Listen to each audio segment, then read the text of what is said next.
second grade. Welcome back to Charlotte's Web. Today we're going to read chapters 17 and 18.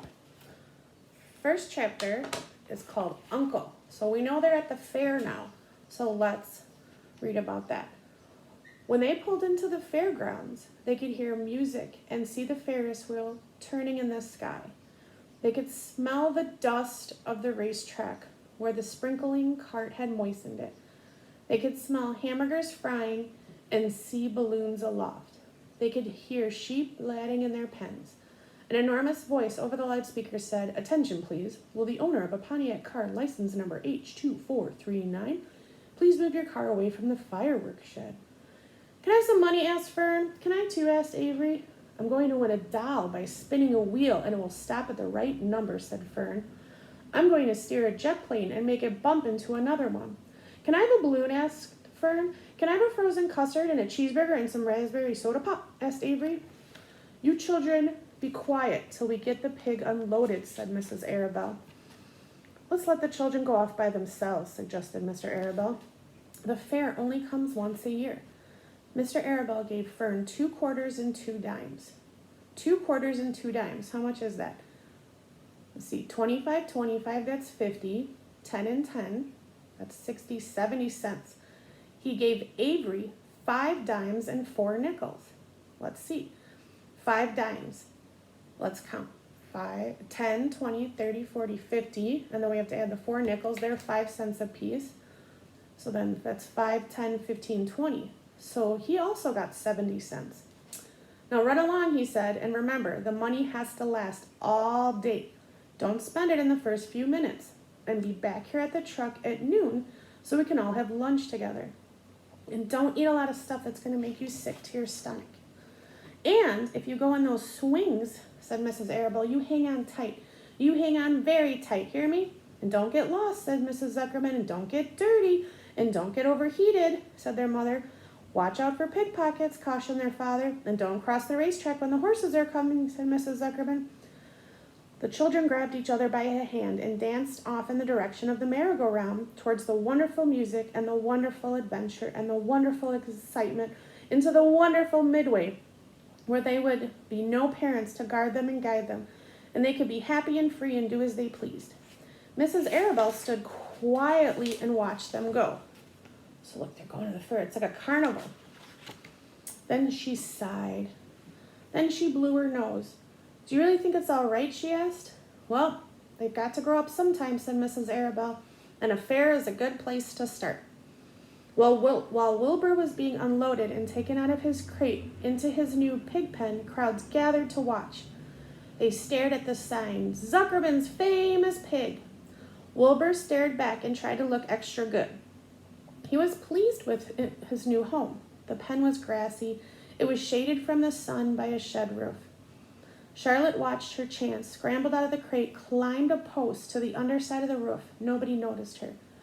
Templeton, not wishing to come out in broad daylight, stayed quietly under the straw at the bottom of the crate.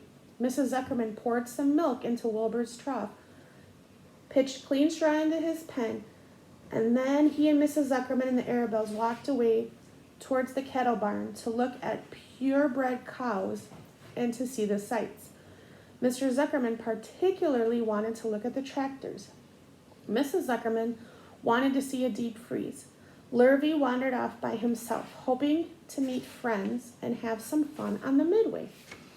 As soon as the people were gone, Charlotte spoke to Wilbur. "It's a good thing you can't see what I see," she said. "What do you see?" asked Wilbur. "There's a pig in the next pen. He's enormous. I'm afraid he's much bigger than you are. Maybe he's older than me and he's had more time to grow," suggested Wilbur. Then tears began to form in his eyes. "I'll drop down and have a closer look," Charlotte said. Then she crawled along a beam till she was directly over the next pen. She let herself down on a drag line until she hung in the air just in front of the big pig's snout. "May I have her name?" she asked politely. The pig stared at her. "No name," he said in a big, hearty voice. "Just call me Uncle." "Very well, Uncle," replied Charlotte. "What is the date of your birth? Are you a spring pig?" Sure, I'm a spring pig, replied Uncle. What do you think? I was a spring chicken? That's a good one, sister. Mildly funny, said Charlotte. I've heard funnier ones. Glad to have met you, and now I must be going. She ascended slowly and returned to Wilbur's pen. He claims he's a spring pig, reported Charlotte, and perhaps he is. One thing is certain. He has the most unattractive personality. He is too familiar, too noisy, and he cracks weak jokes. Also, he's not anywhere near as clean as you are, nor as pleasant. I took quite a dislike to him in our brief interview. He's going to be a hard pig to beat, though, Wilbur, on account of his size and weight. But with me helping you, it can be done. When are you going to spin a web? asked Wilbur. This afternoon late, if I'm not too tired, she said. There's Uncle, the big old pig. The least things tire me these days. I don't seem to have the energy I once had. My age, I guess. Wilbur looked at his friend. She looked rather swollen and seemed listless, so she just seemed kind of tired. I'm awfully sorry to hear that you're feeling bad, Charlotte, he said. Perhaps if you spin a web and catch a couple flies, you'll feel better. Perhaps, she said wearily, but I feel like at the end of a long day. Clinging upside down to the ceiling, she settled down for a nap, leaving Wilbur very much worried. All morning, people wandered past Wilbur's pen. Dozens and dozens of strangers stopped to stare at him and to admire his silky white coat, his curly tail, his kind and radiant expression. Then they would move on to the next pen where the bigger pig lay. Wilbur heard several people make favorable remark about Uncle's great size. He couldn't help overhearing these remarks, and he couldn't help worrying. And now, with Charlotte not feeling well, he thought, oh dear. All morning, Templeton slept quietly under the straw. The day grew really hot. At noon, the Zuckermans and the Arabelles returned to the pig pen. Then a few minutes later, Fern and Avery showed up. Fern had a monkey doll in her arms and was eating Cracker Jack.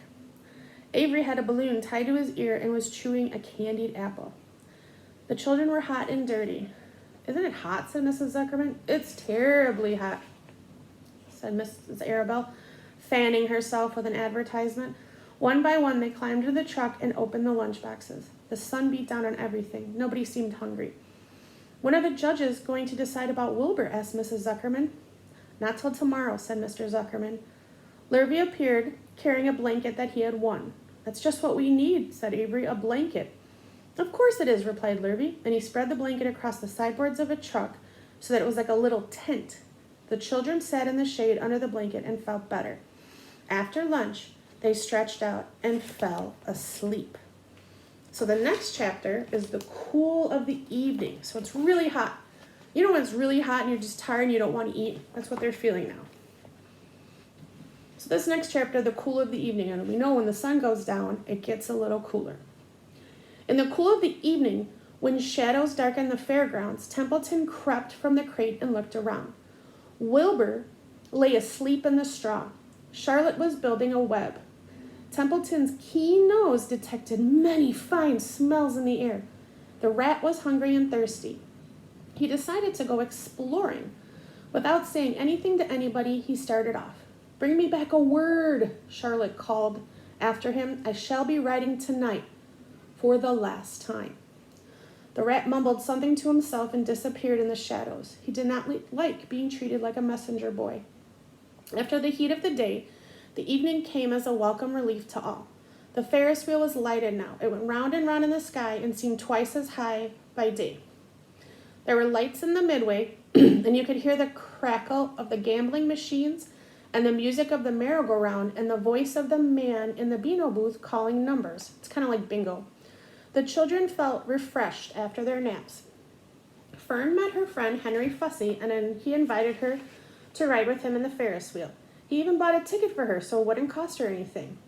When Mrs. Arabelle happened to look up into the starry sky and saw her little daughter sitting with Henry Fussy and going higher and higher in the air and saw how happy Fern looked, she just shook her head. My, she said. Henry Fussy, think of that. Templeton kept out of sight. In the tall grass behind the cattle barn, he found a folded newspaper. Inside it were leftovers from somebody's lunch, a deviled ham sandwich, a piece of Swiss cheese, part of a hard-boiled egg, and the core of a wormy apple. The rat crawled in and ate everything. Then he tore a word out of the paper, rolled it up, and started back to Wilbur's pen. Charlotte had her web almost finished when Templeton returned carrying a newspaper clipping. She had left a space in the middle of the web. At this hour, no people were around the pig pen, so the rat and the spider and the pig were by themselves. "I hope you brought a good one," Charlotte said. "It's the last word I shall ever write." "Here," said Templeton, unrolling the paper. "What does it say?" asked Charlotte. "You have to read it to me." "It says humble," replied the rat. "Humble," said Charlotte. "Humble has two meanings. It means not proud, and it means near the ground. That's Wilbur all over. He's not proud, and he's near the ground." "Well, I hope you're satisfied," sneered the rat. "I'm not going to spend all my time fetching and carrying. I came to this fair to enjoy myself, not to deliver papers." "You've been very helpful," said Charlotte. "Run along if you want to see more of the fair." The rat grinned. "I'm going to make a night out of it," he said. "The old sheep was right. This fair is a rat's paradise. What eating and what drinking, and everywhere good hiding and good hunting. Bye-bye, my humble Wilbur. Fare thee well, Charlotte, you old schemer. This will be a night to remember in a rat's life." He vanished in the shadows. Charlotte went back to her work. It was quite dark now. In the distance, fireworks began going off, rockets scattering fiery balls in the sky. By the time the Arabelles and the Zuckermans returned from the grandstand, Charlotte had finished her web. The word humble was woven neatly in the center. Nobody noticed in the darkness. Everyone was tired and happy. Fred and Avery climbed into the truck and lay down. They pulled the Indian blanket over them. Lurvy gave Wilbur a forkful of fresh straw. Mr. Arabelle patted him. "Time for us to go home," he said. To the pigs, "See you tomorrow." The grown-ups climbed slowly into the truck, and Wilbur heard the engine start and then heard the truck moving away in low speed.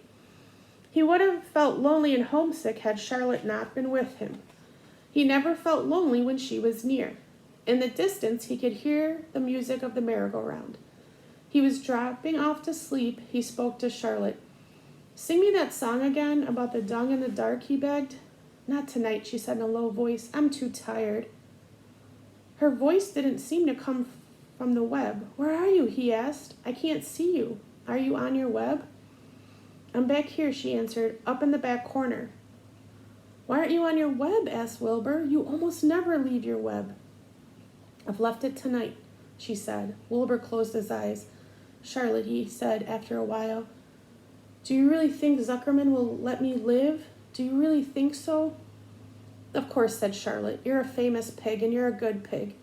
Tomorrow you will probably win a prize. The whole world will hear about you. Zuckerman will be proud and happy to own such a pig. You have nothing to fear, Wilbur. Nothing to worry about. Maybe you'll live forever. Who knows? And now go to sleep." For a while there was no sound. Then Wilbur's voice. "What are you doing up there, Charlotte?"